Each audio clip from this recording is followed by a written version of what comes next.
Eu tinha certeza de que o cheiro de café passado às 5 da manhã era amor. Tinha certeza de que acordar antes do sol para preparar o lanche dele, dobrar as camisas ainda quentes do varal, conferir se a mochila estava completa era o que uma mãe fazia. Amor incondicional. Sacrificio silencioso. Foi por isso que, quando meu filho de 27 anos gritou na minha cara velha, vai viver sua vida e para de me encher, enquanto eu apenas perguntava se ele queria almoçar em casa, senti o mundo desabar. Não pela grosseria, mas porque percebi que ele tinha razão de um jeito que nunca imaginei. Estava na cozinha da casa que construí tijolo por tijolo, literalmente. Lembro do cheiro de cimento úmido nas minhas mãos em 2003, quando meu marido Paulo ainda era vivo e a gente erguia aquelas paredes no Jardim das Acácias, ou na norte de São Paulo. 22 anos depois, eu estava ali de novo, mas desta vez com as mãos tremendo segurando um pano de prato encharcado, olhando para o rosto do meu único filho, Rafael. o menino que eu embalei por noites inteiras quando teve catapora aos 4 anos. O adolescente que eu busquei na delegacia às 3 da madrugada, quando foi pego com maconha aos 17. O homem que eu sustentei durante 2 anos de faculdade particular que ele abandonou no terceiro semestre. A luz da manhã entrava pela janela da cozinha e iluminava as manchas de gordura no fogão que eu limparia depois do almoço. Como sempre fazia. Rafael estava de costas para mim, mexendo no celular, ainda de pijama, embora fossem 11 horas. Não trabalhava havia 5 meses. Dizia que estava procurando algo na área dele, embora a área dele fosse marketing digital de um curso que ele nunca terminou. Eu queria perguntar de novo. Queria insistir que tinha feito estrogonofe, o prato preferido dele desde criança. Mas minha garganta estava fechada. Ele saiu da cozinha sem olhar para trás, e eu ouvi a porta do quarto bater. O mesmo quarto que eu pintei de azul quando descobri que estava grávida de um menino. O mesmo quarto onde eu sentava na beirada da cama dele para conversar sobre bullying na escola, sobre a primeira namorada, sobre o pai que morreu quando ele tinha 15 anos. Deixei o pano de prato cair na pia. Sentei na cadeira da mesa de jantar, aquela de madeira que comprei usada na feira da Praça da Árvore em 2008. Custou R$ 120, e eu parcelei em 3 vezes no cartão. Passei a mão na superfície riscada. Quand t'as refait ça, servia ali? Quantas vezes eu esperei ele chegar de madrugada, fingindo que estava assistindo televisão quando na verdade estava com o coração na boca de preocupação? Foi nesse momento que meu celular vibrou. Mensagem de Cláudia, minha amiga de mais de 30 anos. Almoço hoje? Preciso te ver. Respondi que não podia, que tinha que fazer comida para o Rafael. Ela respondeu em segundos: Marina, você tem que parar com isso. Vem. Olhei para o teto. Tinha uma mancha de umidade que precisava consertar. Mais uma coisa na lista. Sempre tinha mais uma coisa. Sempre tinha algo que eu precisava fazer, consertar, resolver, limpar. Para ele. Só para ele. Levantei e fui até o corredor. Parei em frente à porta do quarto dele. Queria bater. Queria pedir desculpas por existir, por me importar, por ser mãe. Mas não bati. Voltei para a cozinha, desliguei o fogo debaixo da panela de estrogonofe e peguei minha bolsa. Encontrei Cláudia no restaurante por quilo perto do metrô Santana.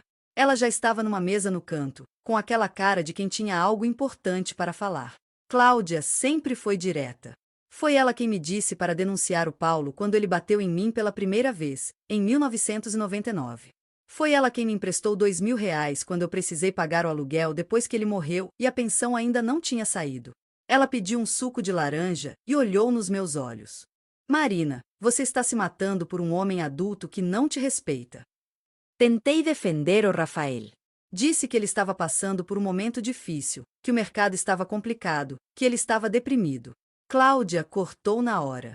Deprimido o cacete. Ele tá acomodado. E você deixa. Senti raiva dela por um segundo. Como ela ousava julgar meu filho? Ela que nunca teve filhos, nunca entendeu o que é gerar uma vida, criar sozinha depois que o pai morre. Mas a raiva durou pouco porque lá no fundo, naquele lugar onde a gente guarda as verdades que não quer encarar, eu sabia que ela estava certa. Cláudia pegou meu braço por cima da mesa.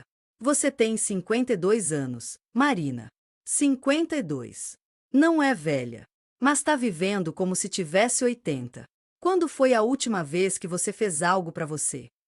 Fiquei em silêncio. Não lembrava. Literalmente não conseguia lembrar de uma única coisa que eu tivesse feito por mim nos últimos anos. Ia ao mercado para comprar o que ele gostava. Trabalhava como assistente administrativa numa clínica veterinária para pagar as contas da casa. Voltava para casa e limpava, cozinhava, lavava, passava. Dormia. Acordava. Repetia. Eu marquei você numa consulta, Cláudia disse, tirando um cartão da bolsa. Dro. Beatriz Moreira. Psicóloga. Semana que vem, quarta-feira, às 4 da tarde. Eu pago as 3 primeiras sessões. Não me importa se você vai ou não, mas eu fiz minha parte. Peguei o cartão. Era branco com letras douradas. Ficou na minha mão parecendo pesar mais do que deveria. Olhei para Cláudia e ela estava com lágrimas nos olhos. Eu não aguento mais ver você sumir, Marina. Você era tão viva quando a gente tinha 20 anos. Lembra quando você queria ser bailarina? Lembra quando você pintava aqueles quadros lindos? Onde foi parar aquela mulher? Não respondi porque não sabia. Aquela mulher tinha se dissolvido em fraldas sujas, contas atrasadas, noites em claro, preocupações infinitas. Tinha virado mãe e esquecido de ser Marina. Voltei para casa às 3 da tarde. Rafael estava na sala, jogando videogame. Nem olhou quando entrei. Fui para o meu quarto, aquele quarto pequeno que era antes o escritório onde Paulo trabalhava. Sentei na cama e olhei ao redor. Uma comoda velha com roupas que não usava havia anos. Uma penteadeira com espelho rachado. Uma janela que dava para o quintal onde eu costumava plantar tomates e que agora estava abandonado, cheio de mato. Abri a gaveta de cima da comoda. Lá no fundo, embaixo de lenços e meias, tinha uma caixa de sapatos. Abri. Dentro estavam fotos antigas. Eu aos 25 anos, num vestido vermelho, sorrindo numa festa junina. Eu aos 30, segurando Rafael bebê, mas ainda com aquele brilho no olhar. Eu aos 35, pintando na varanda do apartamento antigo. Tinha também alguns rascunhos de desenhos que eu fazia. Bailarinas. Sempre bailarinas. Peguei um dos desenhos. O papel estava amarelado, mas dava para ver a delicadeza dos traços. Eu tinha talento. Eu gostava daquilo. Quando foi que parei? A resposta veio rápida e dolorida. Parei quando Paulo morreu e o dinheiro ficou curto. Parei quando Rafael começou a dar trabalho na adolescência. Parei quando decidi que tudo que eu era deveria ser em função dele. Do meu filho. Minha única razão de existir. Só que agora, olhando para aqueles desenhos antigos, percebi algo terrível. Meu filho não precisava de mim. Ele tinha crescido. E eu tinha ficado presa numa versão de mim que não existia mais.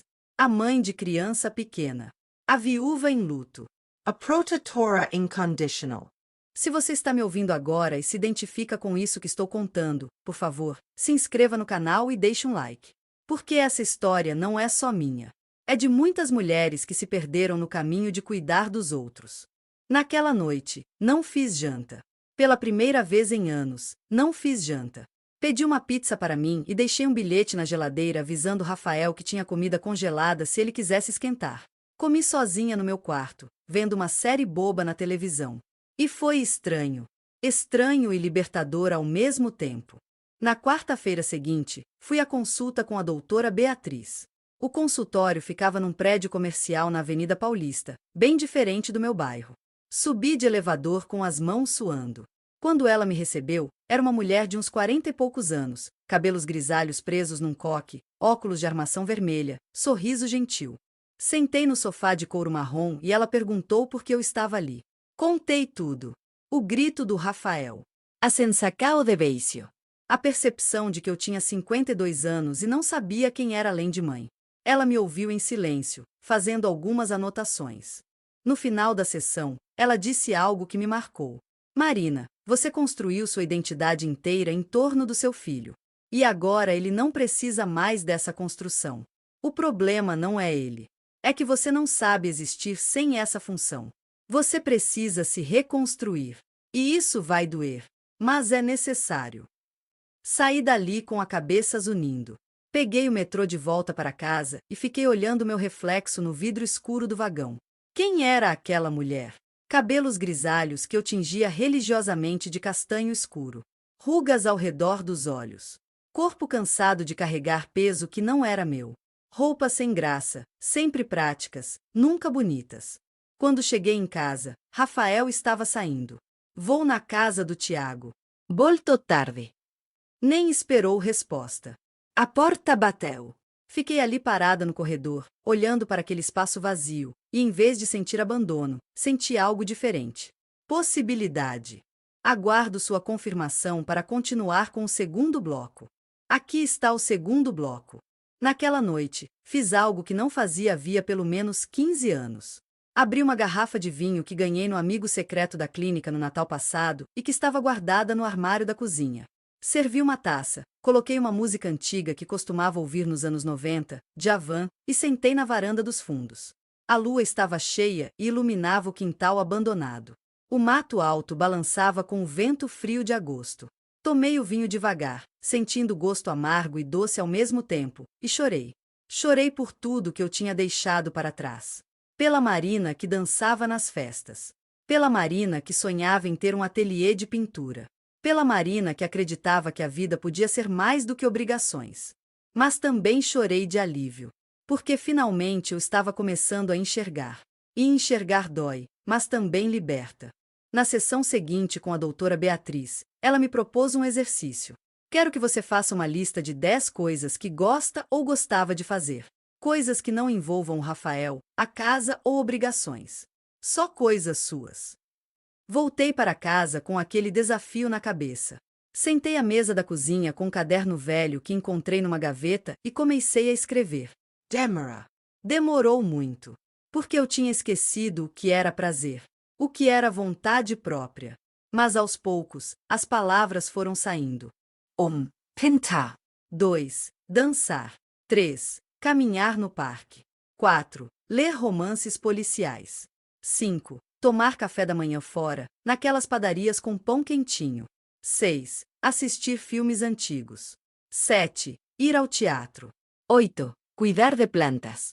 9. Conversar com amigas. 10. Viajar, mesmo que fosse para uma cidade perto. Olhei para a lista e ela parecia pertencer a outra pessoa. Mas era minha. Tinha sido minha um dia. E podia ser de novo. Comecei devagar. No sábado seguinte, acordei cedo e fui caminhar no Parque da Juventude. Havia anos que não fazia exercício por prazer, só por obrigação de não engordar. Mas naquele dia, caminhei olhando as árvores, sentindo o sol no rosto, ouvindo os pássaros.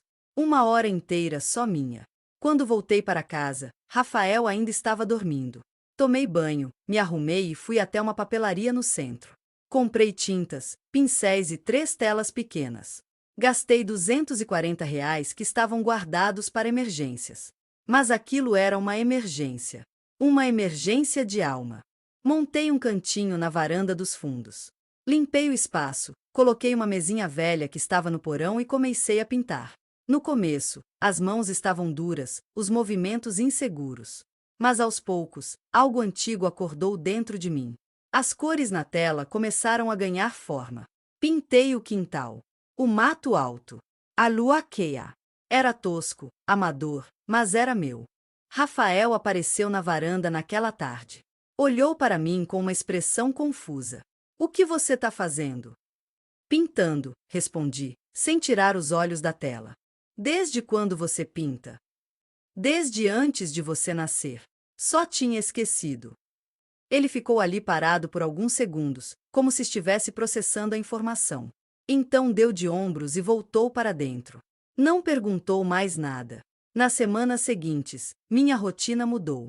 Acordava, fazia meu café, deixava a casa minimamente organizada e ia trabalhar. Voltava, fazia uma janta simples e ia para minha varanda pintar. Aos sábados, caminhava no parque. Aos domingos, comecei a frequentar uma aula de dança para a terceira idade no centro comunitário do bairro. Terceira idade. Eu ri quando vi o cartaz, mas pensei, dane-se. Tenho 52 anos e quero dançar. A professora, Dona Jussara, tinha 68 anos e mais energia do que eu teria tido aos 20. Nunca é tarde para começar de novo, minha filha, ela me disse no primeiro dia. E tinha razão. Foi numa terça-feira, quase 2 meses depois do grito do Rafael, que tudo mudou de verdade. Cheguei em casa depois do trabalho e encontrei a cozinha do jeito que eu tinha deixado de manhã. Piaccia de louca. Lixo transbordando. Rafael estava no quarto, como sempre. Respirei fundo. Entrei no quarto dele e bati na porta antes de abrir. Ele estava deitado na cama, mexendo no celular. Rafael, precisa conversar. Agora não, mãe. Estou ocupado. Não é pedido. É aviso. Ele olhou para mim com surpresa. Eu nunca tinha usado aquele tom antes. Sentei na beirada da cama, no mesmo lugar onde eu costumava sentar para conversar quando ele era criança. Mas dessa vez era diferente. Você tem 27 anos. Não trabalha há 5 meses. Não estuda. Não ajuda em nada aqui em casa. Eu trabalho 8 horas por dia, pago todas as contas sozinha e ainda limpo, cozinho e cuido de tudo. Isso vai acabar. Como assim vai acabar? Você tá me expulsando? Não. Mas as regras vão mudar. A partir de amanhã, você vai procurar emprego de verdade. Qualquer emprego. E vai dividir as tarefas da casa comigo. Meio a meio. Ou você paga metade das contas, ou você faz metade do trabalho doméstico. Score. Ele sentou na cama. Mãe, você tá maluca? Eu não vou trabalhar em qualquer coisa. Eu tenho formação. Você tem 2 anos e meio de faculdade incompleta. Isso não é formação. E eu não estou maluca. Estou lúcida pela primeira vez em anos. Você decide até sexta-feira. Se não decidir, eu decido por você. Saí do quarto antes que ele respondesse. Minhas mãos tremiam, mas meu coração estava firme. Fui para a varanda, peguei os pincéis e comecei uma tela nova.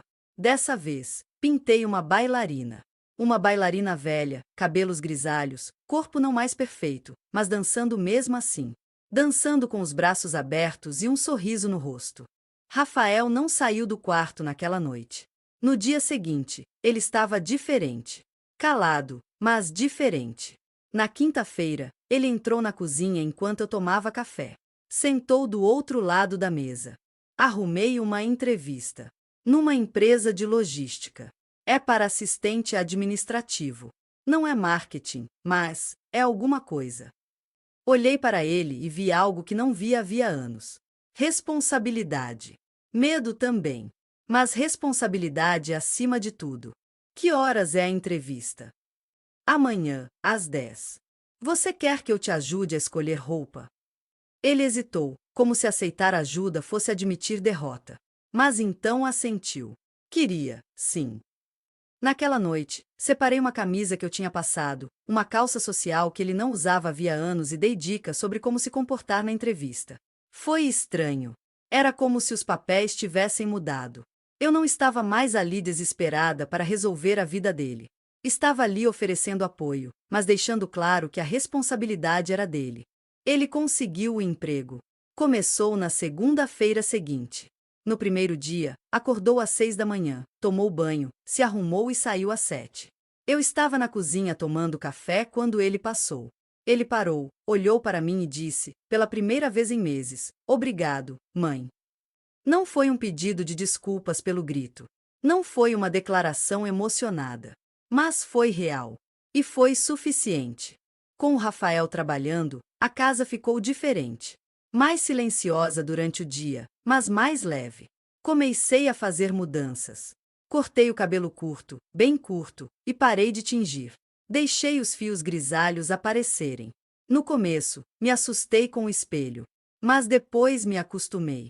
E gostei. Aquela era eu. Real. Sem disfarces. Comprei roupas novas. Nada caro, só algumas peças em brechós e lojas de departamento. Mas roupas que eu gostava, não roupas práticas. Vestido florido. Uma blusa vermelha. Uma saia jeans. Comecei a usar batom de novo. Rosa claro. Me sentia boba às vezes, como se estivesse fingindo ser jovem. Mas a doutora Beatriz me lembrou, você não está fingindo nada.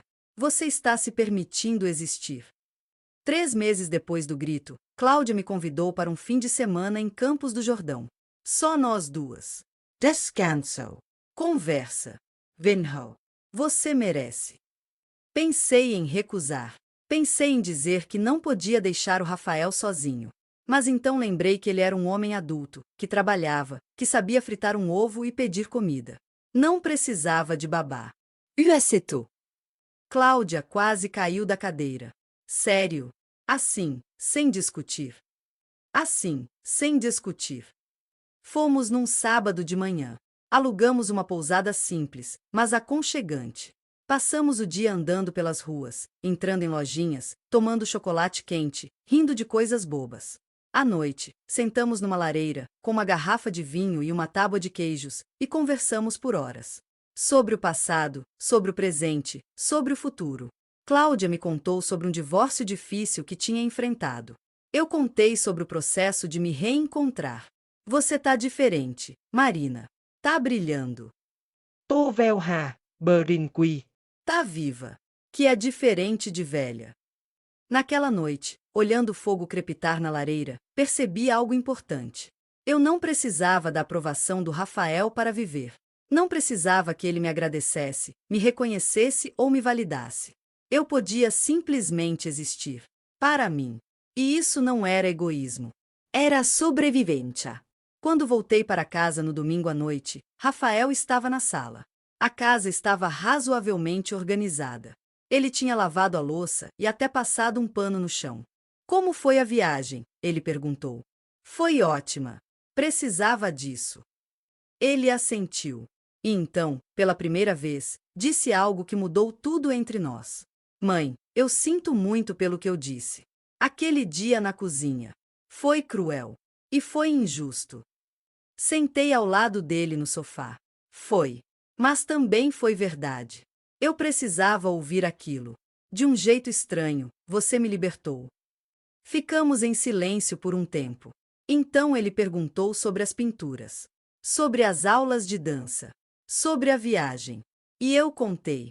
E ele ouviu. De verdade. Aguardo sua confirmação para continuar com o terceiro e último bloco. Aqui está o terceiro e último bloco.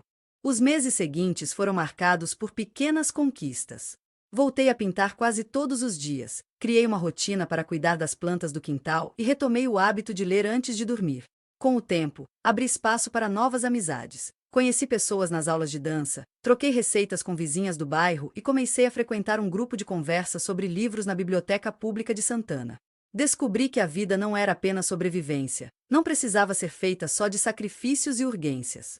Podia ser leve, não todos os dias, mas na maior parte deles.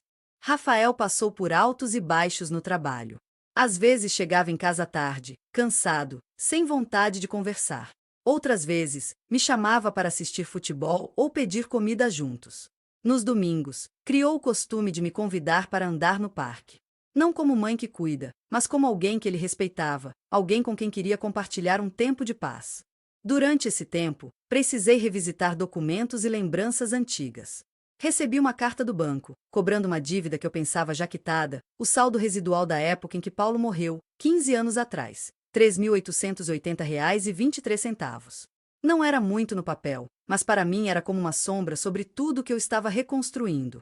Procurei um advogado recomendado pela doutora Beatriz, e ele me orientou buscar os extratos e o testamento original do Paulo, que ficou guardado num envelope com cheiro de papel mofado, dentro da última gaveta da comoda. Lendo tudo, entendi que eu paguei mais do que devia, que o banco estava errado, e vi a diferença de ter informação precisa com dados, datas, provas para reverter injustiças. Com esse processo, ganhei coragem para revisitar outras dores. Separei os papéis do divórcio dos meus pais, encontrei as fotos dos meus 18 anos, cartas trocadas com amigas quando ainda acreditava em sonhos sem medo. Foi como organizar um museu íntimo, dar nome ao que eu perdi, ao que recuperei. Senti raiva, nostalgia e, acima de tudo, uma clareza nova. Todas aquelas perdas eram quantificáveis, reais, mas nenhum número anulava o que eu podia conquistar naquele momento. Rafael teve seu próprio confronto. Um dia, recebi ligação da delegacia. Ele se envolveu numa briga no metrô por causa de um celular furtado. O risco não era só dinheiro, mas reputação, liberdade. Corri até lá, coração acelerado, mas desta vez cheguei de cabeça erguida e documentei tudo. Boletim de ocorrência, declaração das testemunhas, laudo dos danos, cada folha em ordem.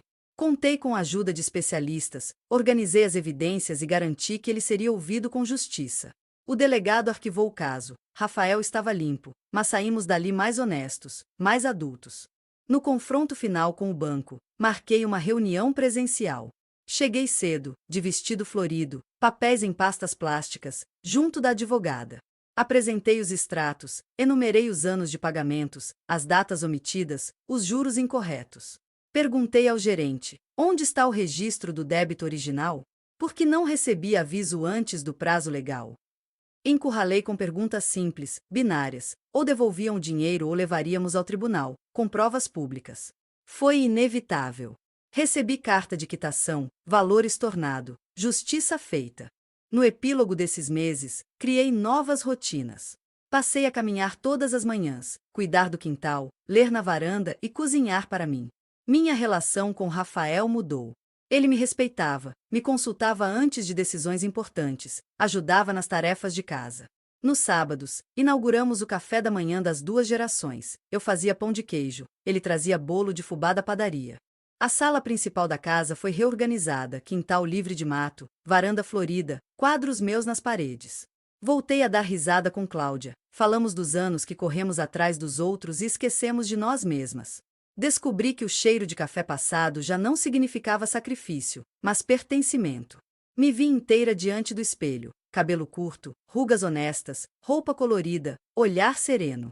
Se essa história tocou você, compartilhe aqui suas experiências nos comentários. Se inscreva para aprender junto comigo que reconstruir o próprio caminho é um ato que nunca envelhece. Quer ouvir como você reencontrou ou busca reencontrar seu lugar no mundo? Deixe seu like para apoiar mulheres que reconstruíram suas vidas e também para inspirar outras pessoas a virarem a própria página. No fim daquele inverno, encontrei a caixa de sapatos com meus desenhos antigos. O papel ainda carregava o cheiro de tinta, a textura áspera sob os dedos. Pintei uma última bailarina, com corpo marcado de anos e sorriso novo, dançando na varanda iluminada por uma manhã fresca. O mesmo cheiro, a mesma luz. Só o significado mudou. Hoje, aquele gesto não era sacrifício. Era a escolha. Por mim, para mim.